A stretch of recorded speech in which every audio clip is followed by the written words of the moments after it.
தமிழகம் எங்கும் கிளைகள் கொண்ட Annamal institute of hotel management and hospital management படிப்பில் சேர்வதற்கான அட்மிஷன் நடைபெறுகிறது. அமெரிக்கா, ஐரோப்பா போன்ற நாடுகளின் வரி விதிப்பால் தற்போது இந்தியாவில் வரி குறைந்துள்ளார்கள் என பால்வளத்துறை அமைச்சர் மனோ தங்கராஜ் தெரிவித்தார். கன்னியாகுமரி மாவட்டம் நாகர்கோவிலில் செய்தியாளர்களை சந்தித்த அவர் இவ்வாறு தெரிவித்தார்.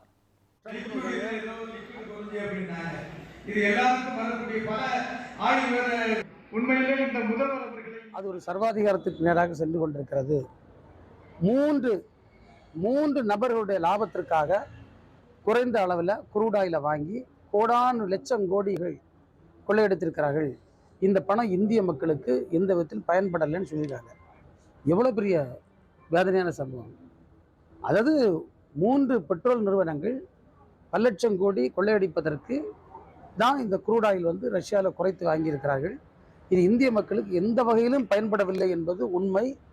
அது இன்றைக்கு உலக அளவில் பேசப்பட்டிருக்கு. இது எல்லாவற்றையும் திசை திருப்புவதற்கு அவர்கள் பல முயற்சிகளை மேற்கொண்டு வருகிறார்கள். அதில் தான் அரைச்சமாக அரைச்சிருக்கிறார்கள்.